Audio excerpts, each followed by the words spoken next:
Happy போகி all. Hello friends, இன்றைக்கி வந்து போகிக்கு பார்த்திங்கன்னா ஸ்பெஷலாக நிறைய விஷயங்கள் இருக்குது. இதில் வந்துட்டு நிறைய ஃப்ரூட்ஸ் அண்ட் அப்புறம் பூ வந்து சாமிக்கு அப்புறம் தலைக்கு வச்சுக்க, அதுக்கப்புறம் வாழை இலை வந்து சாமிக்கு படைக்க, அதுக்கப்புறம் நிறைய ஃப்ரூட்ஸ்லாம் வாங்கிட்டு வந்திருந்தாங்க அப்பா. வாழைப்பழம், அதுக்கப்புறம் வந்து ஆப்பிள், ஆரஞ்சு, அதுக்கப்புறம் கொஞ்சம் கால் வலின்னு கொஞ்சம் ஸ்ப்ரே வாங்கிட்டு வந்திருந்தாங்க. அதுக்கப்புறம் பார்த்திங்கன்னா நம்ம கருவாடும் வாங்கிட்டு வந்தாங்க. கருவாடு வாங்கிட்டு வந்ததும் ஓப்பன் பண்ணி உங்களுக்குலாம் காட்ட சொன்னாங்க அம்மா. ஸோ அதனால் இந்த கருவாடை உங்களுக்கு ஓப்பன் பண்ணி காட்டுறேன். இந்த கருவாடு தான் இன்றைக்கி நம்ம சாயங்காலம் தான் படைப்போம்.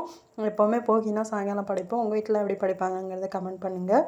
அதுக்கப்புறம் இதை நான் வந்து க்ளோஸ் பண்ணி வச்சுட்டு உங்கள்கிட்ட காட்டிட்டு, அதுக்கப்புறம் வந்து பூஜை சாமான்லாம் நல்லா ஃபுல்லாக வாஷ் பண்ணி வச்சுட்டு, அதுக்கப்புறம் பூஜை ரூமெல்லாம் ஃபுல்லாக வந்து நல்லா தொடச்சி க்ளீன் பண்ணி கோலம்லாம் போட்டு வச்சுருந்தேன் அழகாக. அதுக்கப்புறம் வந்து கொஞ்சம் ஈவினிங்காக ஆனதுக்கப்புறம் பூவெல்லாம் சாமிக்கு வச்சுட்டு அப்புறம் விளக்குக்கெல்லாம் கூட குங்குமம் பொட்டு எல்லாம் வச்சுட்டு அதுக்கப்புறம் சாமி வந்து படைக்க ஆரம்பிச்சிட்டோம்.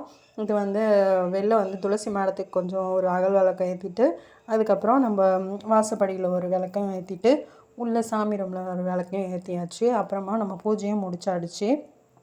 பூஜை முடித்ததுக்கப்புறம் பாருங்கள், நம்மளுடைய வாழை இலையில் சாமிக்கு படைச்சது இதுதான். தூபெல்லாம் ஃபஸ்ட்டே போட்டாச்சு. அதுக்கப்புறம் பார்த்திங்கன்னா கருவாட்டு குழம்பு, முட்டை, வடை, அதுக்கப்புறம் வந்து பார்த்திங்கன்னா துள்ளு மாவு இதெல்லாம் வச்சு சிம்பிளாக அம்மா வந்து சூப்பராக பண்ணியிருந்தாங்க. எனக்கு ரொம்பவே பிடிச்ச இந்த வடையை நான் இப்போ சாப்பிட போகிறேன். உங்களுக்கு எப்படி போச்சுன்னு கமெண்ட் பண்ணுங்கள்.